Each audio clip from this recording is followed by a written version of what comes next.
welcome to the ASCAP Experience.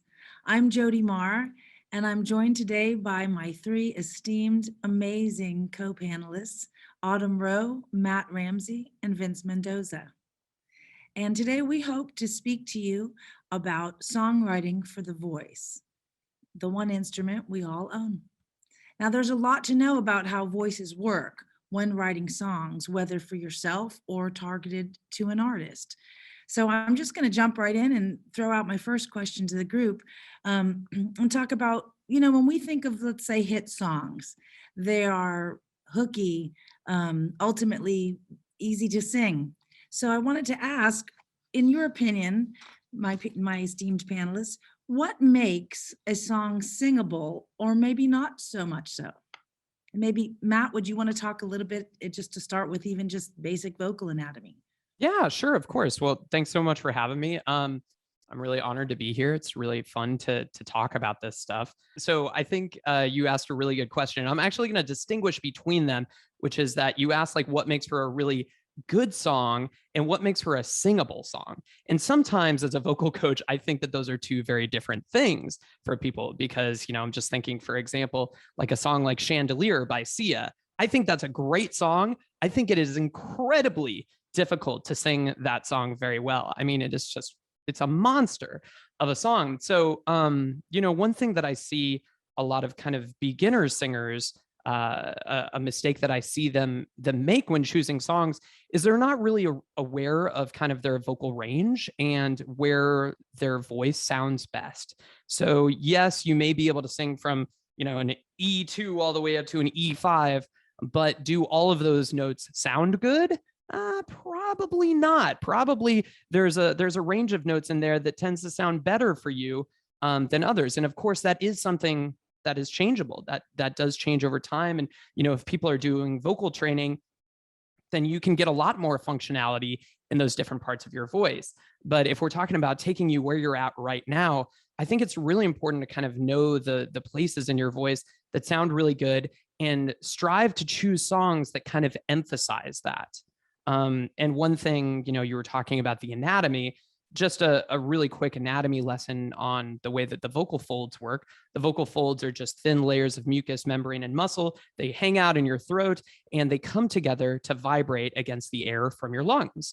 And the way that you hit a high pitch is that those vocal cords actually stretch out.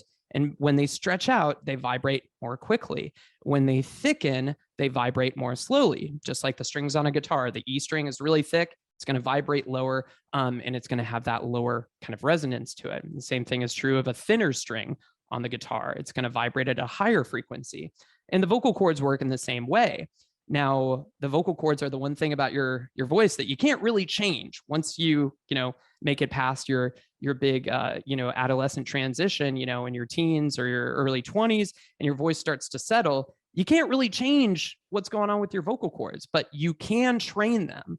And that's something that I always like to bring up is like, this may not ever sound like a great song for your voice, but you can always stretch to achieve something. But when you're actually choosing songs to fit your voice, you might want to stick with what is already working well. That's wonderful. Autumn or Vince, what are your thoughts on what makes a song singable or maybe not so singable? I think what makes a song singable, well, first of all, what's singable, right?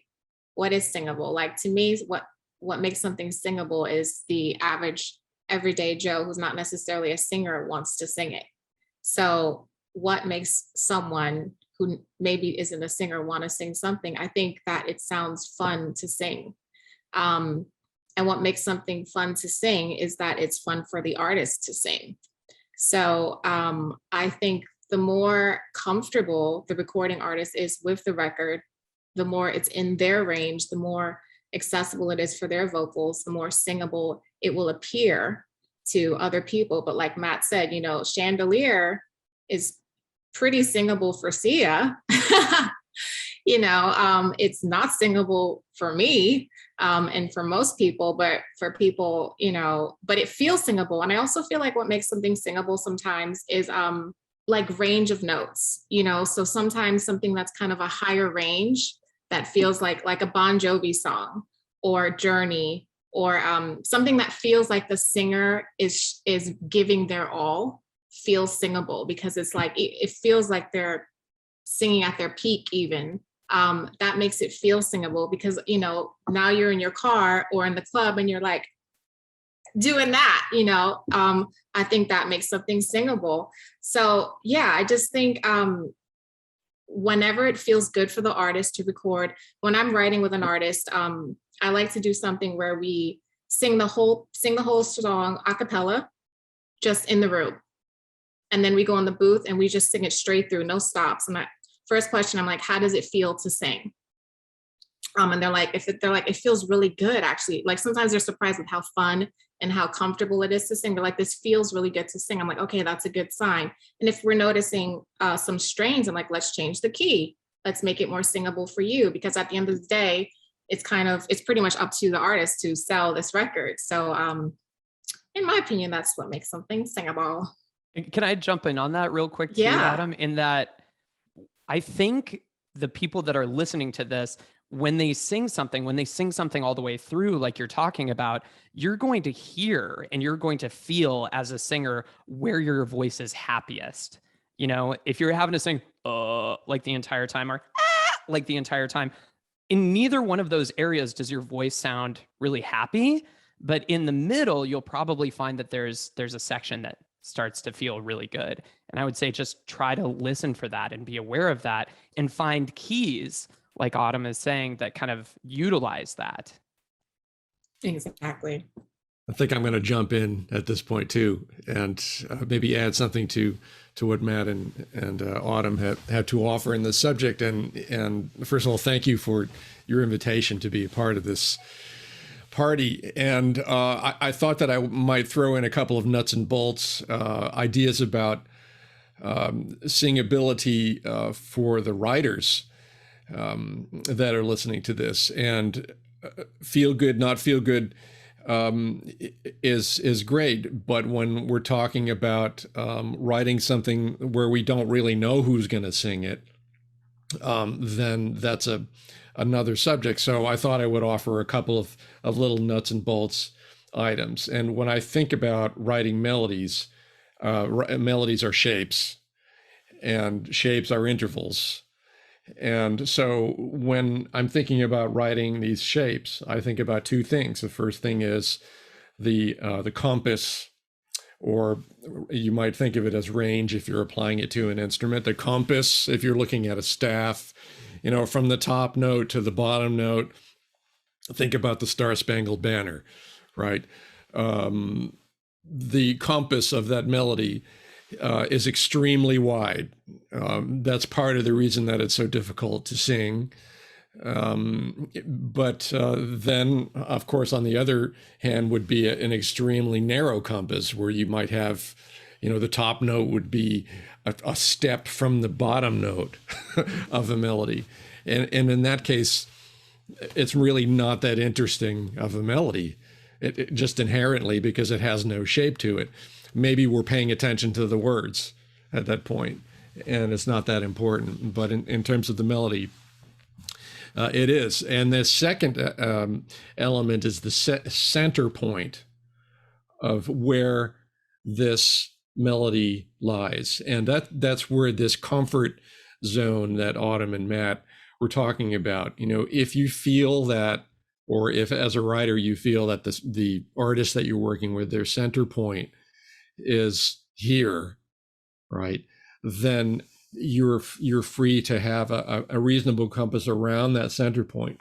If you feel that the center point is up here somewhere, then you work your shapes around that. So the center point of your voice, where you feel the most comfortable, is where you should work around your shapes. And Sia, she has multiple capabilities of center point. Layla Hathaway is another great example. She feels comfortable everywhere. Maybe she doesn't feel like it, but it sounds like it. And that's what really matters, right? Is does it sound like it's comfortable for them? I could almost guarantee that Sia is afraid of that E flat 5. that she has to sing, or maybe it's a D sharp 5 that she has to sing at the beginning of the chorus there. But do we get that as listeners? No, I think we just kind of interpret that as excitement. And what I think is really cool about what you're saying, Vince, like in reference to the Star Spangled Banner or just the compass of notes, is like you can start to play around with that. If that center point for the singer is here, then, you know, kicking it up a step or two above that center compass can often add an element of drama and excitement to the music. And I would be interested to hear from you, Vince. Do you think about that as a composer, arranger, producer? Do you think about, okay, so this is kind of a comfortable range for them, but here we have kind of a more dramatic line, so maybe we should kick things up a notch or two to put them slightly out of their comfort zone? Well, whether it's a singer or an instrumentalist, I'll always have their sound in my head, you know, and if I don't know them, then I have to go listen to their body of work to find out where they were, you know, my impression of where their comfort zone is, and right inside of that. Because let's face it, I don't want to take too many chances with a project that I'm going to push the artist out of their comfort zone immediately. I would rather that they make those decisions themselves, to say, I feel so great with this melody, I'm taking it out, you know, and that's, you know, it feels good as a writer that they feel comfortable with that. You probably feel the same with a screenplay, right? When an actor takes the script to another place, you know that you did a good job of getting the center point of that emotion across to the actor, and then they can take it. Yeah, I want to bring up a funny example. I once, when I was coaching America's Got Talent, a Fall Out Boy came on the show, and they were singing. They had that song. Was it? And this is by like, I'm on fire. You know that song? It's like, oh, you know, I love that song. Anyway, so there's this one line that's so high in the song, and afterwards, I went up to the lead vocalist and I was like, I just have to ask you, like, how did you sing this line? Because it's just this one part that goes really high. And he said, I did it in the studio one time and that's it. And he doesn't really do it live. And I was like, go on, you know, it just like sometimes in these rare circumstances, I just want to say, like, sometimes in these rare circumstances, something just sounds really good on the record and you just want to go with it. It's not necessarily something you do live all the time, but it's just the texture and it enhances the melody so much. And it is one of my favorite parts of the song. Like, so when that part came, I was looking at him like, is he going to do it? But yeah, it was a really cool explanation of it. And he's an amazing vocalist either way. Yeah. And that's when you stick the mic out to the audience and say, okay, now you guys, and then you never have to sing that note again. I mean, that is some advanced vocal technique right there. That's a real insider trick to the trade. Of course, I'm just kidding, but I mean, that does happen all the time. Is like, you'll just hit that note one time in the studio, that makes it on the record. And then, you know, I think what Autumn's bringing up is you don't necessarily have to be married to that exact performance. Sometimes you can just channel those emotions that one time when you're in the studio, and that's what happened to make it on tape. And then when you're performing live, of course, as a vocal teacher, I'm always asking my students to kind of think of their voice as a gas tank. It's like, okay, so, you know, you play your first song and that's going to use up half of your gas tank. No way. Like, you want to go things, you know, really, really gradually. But if you're just doing a 2 or 3 song showcase, then maybe you do go a little bit for it, you know? I think that's great. You bring up some great points, and I want to sort of go back to, let's say you're in the writing room before the performance and the big money notes and all. Like, when I'm working with an artist, I like, if we're starting from scratch, like, you know, I like to get them singing, like just get them singing. If I've got little melodies, so I can kind of hear where their voice lives, you know, because one thing I think that's interesting is you can have an amazing artist who only has this handful of notes that are their money notes. They don't have a big range, but they can, but when you're writing with and for them, it's some of the points you've all brought up. You kind of stay around that compass so that they can shine. So I'd love to hear some of your thoughts on how to craft songs that take advantage of the natural abilities and limitations of an artist in the room, whether when writing. Love to hear your thoughts and tips on that. Yeah, I guess I can start there. I work with a really wide range of artists, and like recently I've worked with a lot of male artists. And I kind of like get into character with them. So for example, like when I'm writing with John Baptiste, I really get into his character. So like we have a song called Freedom, and I came up with the chorus. So like I completely become John. So it's just like, when I move my body just like this, and I get the character and everything. And then he takes it even further with almost like a James Brown character. But like I would never, ever like pitch that melody to any other artist I work with, like any other artist. They could not pull it off, and they would think I'm insane. But I work with, other artists who have super, maybe like 4 to, very limited range, maybe like 1 octave or less. And sometimes like maybe we only stay within a few notes, so then the chords will change. So like if the melody kind of stays more here, we'll make the music do a lot more instead, and vice versa. So kind of just like working with what we have. I work with like Leona Lewis. She loves kind of like legato notes. So she's not going to want like a staccato, choppy melody. She's always going to be like, I'm not into that. So like, it just kind of like every artist has their own style, and just kind of getting into what makes them comfortable. But also I noticed a lot with like, with some of the best vocalists, I noticed they always underestimate how good they are. And I don't know why, but it's like a note that I know they can sing so comfortably, they'll always feel like it's too high every time. And I'm like, you can completely sing this note, but we'll go through it until they feel comfortable, and then they sing it. And then once we get into the song, they might even take the song another key higher because they realize, oh, actually this is comfortable.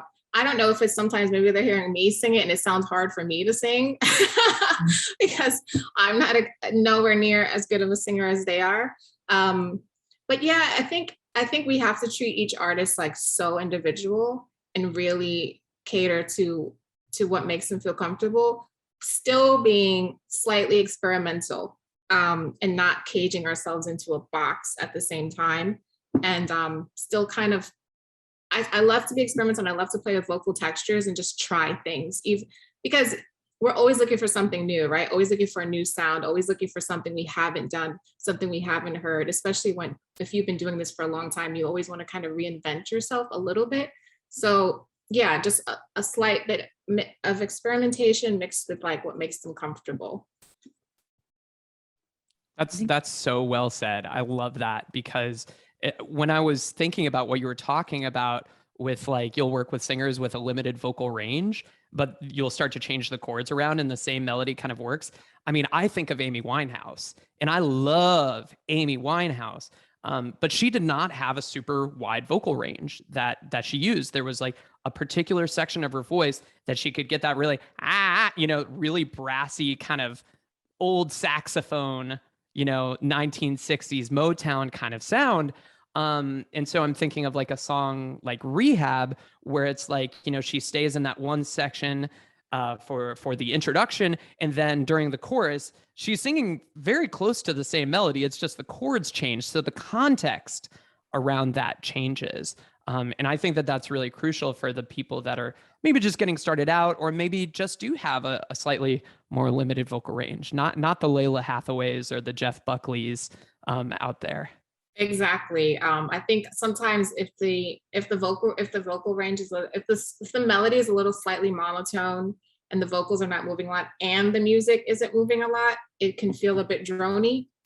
And I think it's something really important to consider for songwriters, just to feel like you still want to, invoke emotion in your records, whatever that is of any sort. So like just to do what you can to enhance the song as much as you can, and just really work with what you have.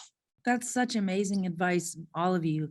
I always think of it, it's like tossing a ball back and forth, and knowing your role in the room. Like most of us sing as writers, and sometimes I'll try to have a little melody snippet or idea, I'll call it, and kind of toss it at them and say, run with it, see where you go. And I think I was watching the Stapleton ASCAP Experience interview where he says great songwriters are great listeners.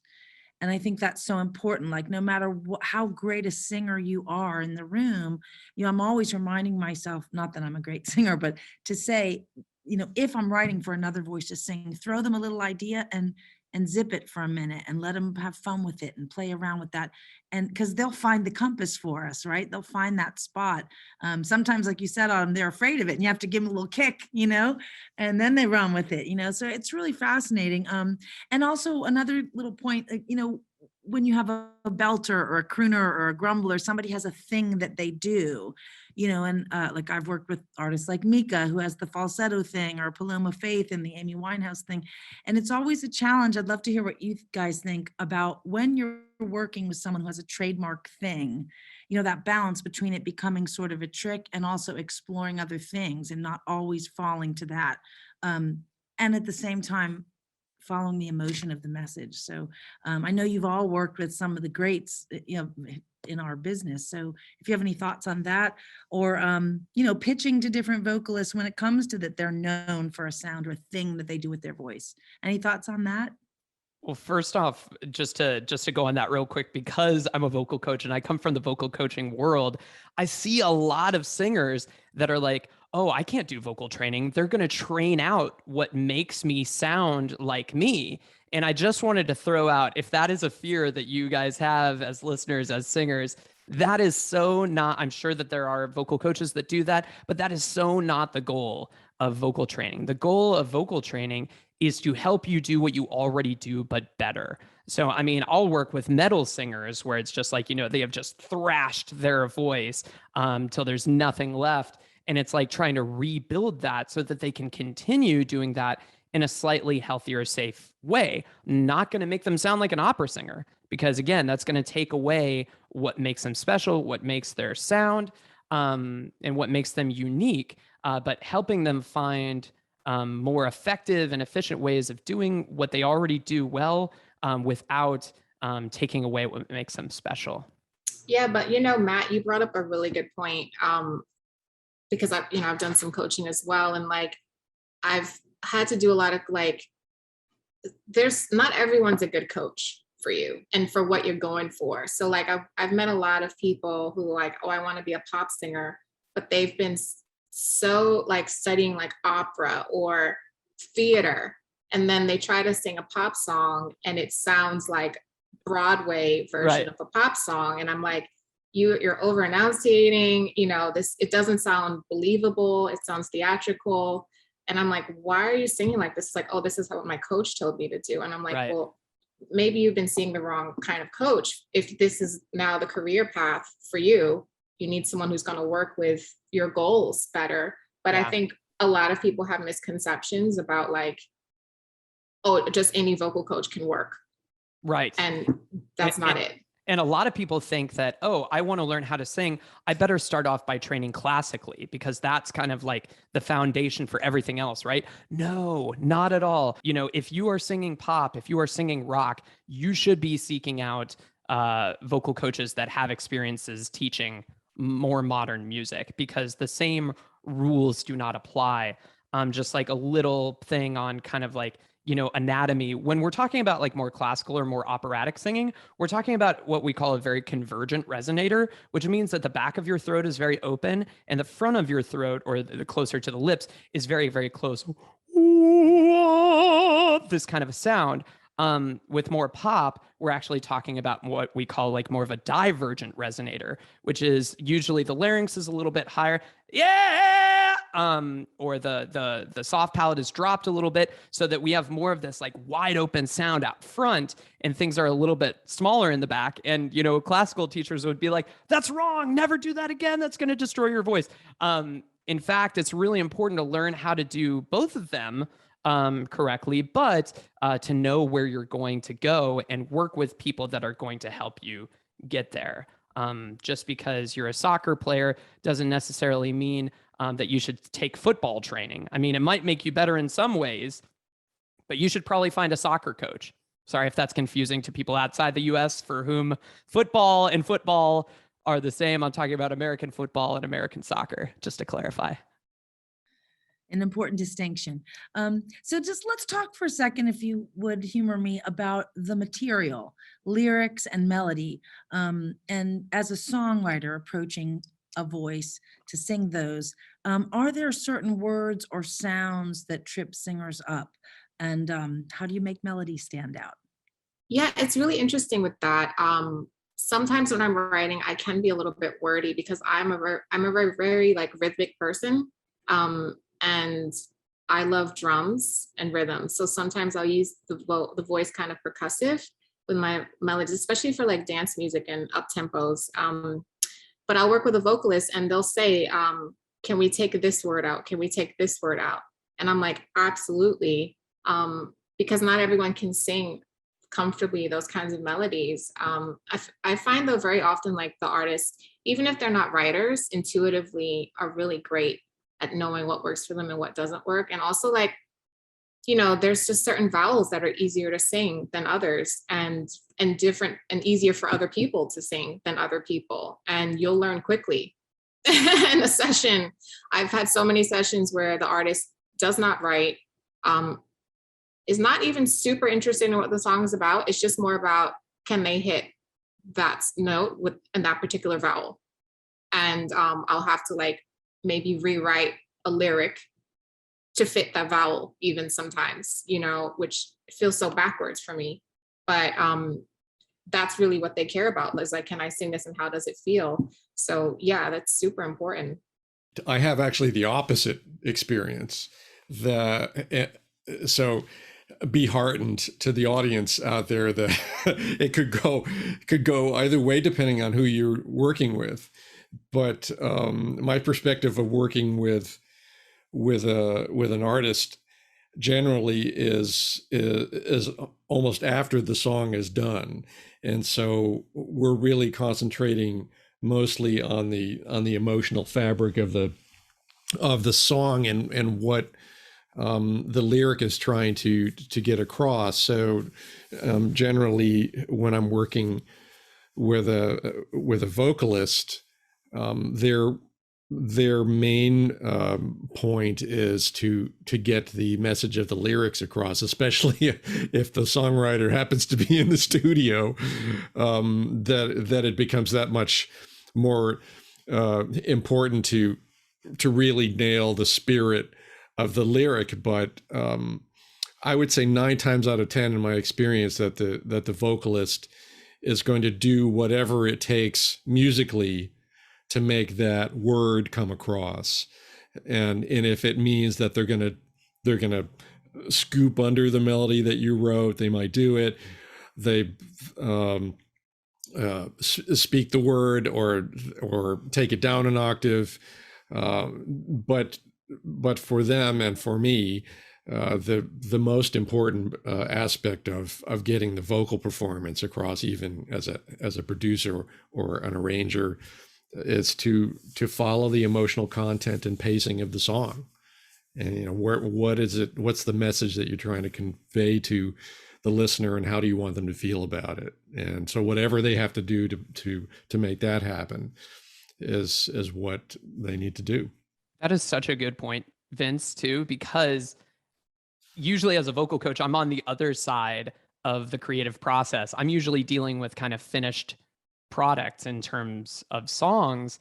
And when you're trying to get a singer to honor the lyric, honor the text that you're talking about, honor the story, usually there are ways of accomplishing those notes, usually ways of accomplishing that text that you've written.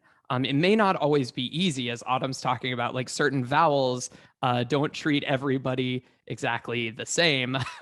I think that they're going to kind of display like a little diagram that I've created for both kind of the male and the female, and those who identify as male and those who identify as female. They're different ranges. And what I think you'll see is that in what we call the first passage, we'll see that singers tend to narrow their vowels. I love to use the example of Stevie Wonder. He does this a lot. In a song like Lately, he sings, "'Cause they always start to cry." He doesn't say always start to cry. He's not going wide on those vowels. He's actually going very narrow to come almost an always start to cry. So that's in a difficult area in his voice.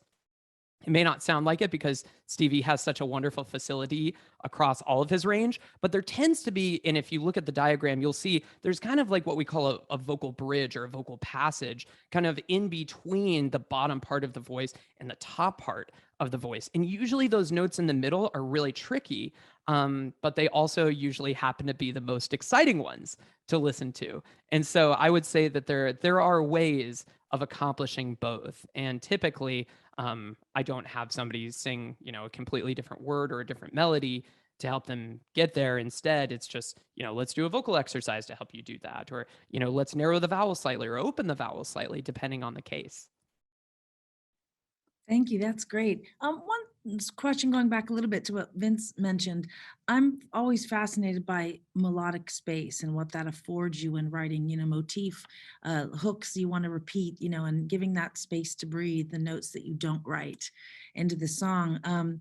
I'd love to hear some tips for our listeners from you guys on the importance of melodic space, or how do you leave melodic space for a vocalist to cut through in order to convey that emotional message? I want to first say that our impression of vocal space is in perspective to everything else that's happening in the frame that we're creating around the song. And we talked about the emotional content and the pacing, and also the strengths and weaknesses of the ranges. But we're also talking about the stylistic points of departure. What kind of style are you writing in? Is it, a densely orchestral Mahler environment, or is it a Motown strings environment, or is it a Megadeth high density electric guitar environment? How is that going to treat the voice, and how much space do you have around it? And so, talking about sonic space in particular, there are a couple of score examples that you can put up now, and they're at opposite ends of the spectrum. And the first one is from the Nat King Cole and Me Gregory Porter record, and the orchestra at the end of this piece is full throttle. And it's full throttle only because Gregory has the power and size of his voice to make it happen. And obviously, if he didn't, then the frame around which he sings wouldn't be appropriate for the lyric at all. It wouldn't be appropriate for his voice either. And then the other example that we have that you'll see is from the Sunset and the Blue Melody Gardot record, and you'll see that you hear that her voice is quite different than Gregory in the size, the center point we're talking about, the strongest center point, and how much sonic space can exist around her without burying both the voice and the lyric. So you'll see that this particular orchestration is very light, and also leaving space in the registers for her vocal to exist. And so sonic space is a very important aspect of what you're creating for the vocal, and what you're actually going to hear, and what will represent the emotion the best of the lyric. That's great. Matt, Autumn, any tips from you on this? Yeah, I would say, like, for songwriters, we have to find that thin line of like not over singing our demos, but not under singing them. So like, you don't want to sing, if you're like one of the best, you know, singers yourself, you don't want to sing something so good that like most people feel like they'll never be able to do as good as your demo, but you also don't want to undersing it to the point where it's like doesn't even sound like you enjoy singing it. You know, I kind of think it kind of goes a little bit back to our first question of like making it singable for you as if you're a songwriter pitching a song. You know, I do think like with ad libs, if they fit the song, throwing in a few is nice. And I have had songs where the artist has copied every single ad lib like perfectly, and I've been so amazed that they could, like, I don't even know how they did that so well. But then sometimes I don't do ad libs, you know, and I'm like, this just doesn't call for it. And it's just kind of like picking per song, but like, yeah, just finding that thin line of like, don't oversing, don't undersing. And, you know, I think a really important thing too, overall with singers, and I feel this like even with people posting on social media and all this kind of stuff, is like, we shouldn't be doing music proving that we know how to sing. And I feel like so much of like kind of the generation right now is like, we're doing music to show I'm a good singer, as opposed to I'm doing music to get a message out, you know, and those are two completely different things. And I think whatever helps convey this song as best as we can, great. If it's more like, now y'all know I can hit this note, and you know, and it's not your song as an artist, you're just you're the songwriter or demo vocalist or whatever. I think we need to really differentiate and pick which one really works. That's great. Matt, did you want to say something? I didn't know if I saw you waving your hand there. Oh no, I was just laughing because I mean that's such an apt description of what I see coming into my studio and what we see on, you know, TikTok and YouTube and everything right now is like, oh, look what I can do. Look at all the vocal Olympics that I can do. And I think Vince can probably weigh in on this better than I can, but I just love that idea that Autumn said about how, you know, we can't forget that the song is really about communication. It's about saying something. Singing is about actually saying something. And when we get all lost in the riffs and runs and whistle notes and stuff like that, it can sometimes take away from that message. I mean, even if you look at, you know, the fantastic 80s divas, Whitney Houston, Mariah Carey, even though they could do the vocal Olympics, they were still expressing that song. They were still deeply expressing that emotion that the song was really about, and they were keeping that a whole, and everything that they were doing vocally was embellishing that message rather than just singing, you know, riffs and runs for riffs and runs sake. I always love to point to Whitney Houston's epic, I Will Always Love You, the a cappella opening and the use of interval and space and pacing. And it's just a masterpiece of where writing meets vocal instrument and performer, you know, not to take away from the goddess that is Dolly Parton and her version of it, but looking at the use of a voice to reinterpret someone else's song as your own. I think that's one of the best, you know, for me of all time. And just a quick question for you guys in closing is, what's the best place for songwriters to get more familiar with the voice as an instrument, or writing songs with that end user in mind? Like, say somebody isn't that familiar with it. Do you have any tips or places to go or resources that someone could tap into to learn a little more? Well, I'll say a couple of things. The to kind of close off the something that you mentioned, Jody, that Whitney Houston piece. We've all heard the stories about how the beginning came about, and you know, the terrible disagreements with David Foster and Clive Davis about having Whitney sing by herself. And it's a little lesson for us as we're sort of going down our little rabbit holes in the studio chasing after things. You know, when you step back to realize what is really going to reinforce the song. I think that was really a brilliant a brilliant idea, and it was a tough sell for sure. And if you can imagine having that much time of unaccompanied vocal on the radio, it's pretty incredible. It's a pretty bold move. But morphing into this next subject, the question that we ask ourselves as writers, and as we're starting to look for resources to learn about vocalists, my main activity is listening. Listen, and familiarize yourself with a lot of different styles.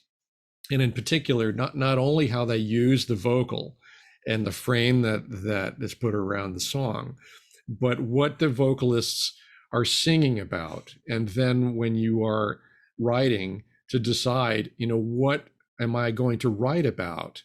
And when I look at my favorite singers and my favorite writers, they all have a particular thing that they write about. And that becomes part of your personal approach to making music, because there's a human connection that, this is what I'm passionate about. This is what I sing about. This is what I write about. This is what I rap about.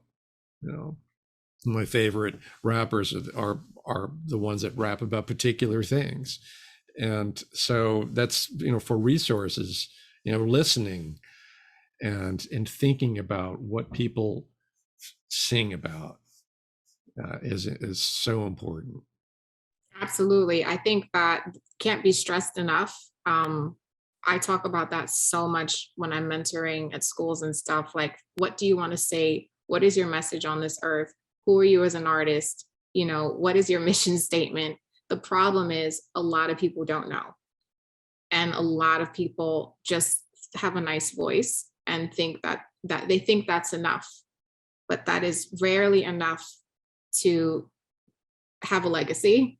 And that's rarely enough to have, to really have longevity. You've got to have something to say. So if anyone walks away with anything from this, I hope they reflect or have some kind of message for us as an artist, because that is literally like why we do music. And I just have to say, like, music, is so powerful and it transcends anything. It's more powerful than politics. It's more powerful than anything because it's universal, and you can reach millions and millions of people through a song. Nothing else can do that in this world. So like, it's such a powerful tool. And I really, really, really want artists to just use it to the best of their ability and use it with responsibility as well. That's awesome. Beautiful. I love what you said, Autumn, about how, sometimes the best singers don't always have the deepest message or the biggest why of what they do. And I think that we see time and time again, I think of country music, for example, some of the best country music writers and singers are not necessarily the best and most talented vocalists. It's just they're standing for something. They tell a message about something very particular. And just to bring it kind of back to the technical for a second, in terms of resources to kind of think about, vocals and kind of where you stand. Just one really quick resource is that you can kind of find out your vocal range, and you can kind of understand a little bit more about, where your voice sounds good and what it does well and what it doesn't. I have a rangefinder on my website where you just sing your lowest note and your highest note, and it'll tell you, hey, you've got an octave and a half of range or whatever. But you shouldn't necessarily, range is just a number, just like age. What's really important is the quality of those notes. So yeah, finding out your vocal range is important, and knowing how many octaves you have, but really kind of exploring, and like Vince is talking about, not only listening to other artists, but listening to yourself and kind of having that critical ear of being like, where does my voice sound the best? Where does it kind of live, and where is it happiest? That's wonderful. I mean, such incredible insight from all of you today. And I love everything that you've touched upon. I just wanted to sort of say, when writing for the voice, whether it's for you or someone else, one of my great lifetime mentors is the incredible Desmond Child. And he always says, the songwriter, your job is to sign into the artist's soul and help them say what they need to be saying, even if they're not sure how to say that themselves. And I think that's one of the greatest ways to put that. It sort of includes all the things you guys have mentioned, that the listening skills, and even if they're a little afraid and you have to hold their hand, just lead them to that place where maybe, hopefully, like Autumn said, where you can have the courage to have an opinion, to use your songs and your vocal instrument that you carry along with you in your body, to send your message out to the world. And I think that's important for songwriters to remember when we're in the room, whether you're writing for yourself and you have to say, I'm the artist writing for myself or for someone else. So thank you all for your incredible expertise and your openness today and wonderful tips. And I hope our listeners enjoyed what everybody's had to say. And please look everyone up, because each one of these panelists has incredible knowledge, and there's a lot of information on them and what they know and can teach you further beyond today. So thank you for being a part of the ASCAP experience. It's an honor to be here with all of you, and I thank you.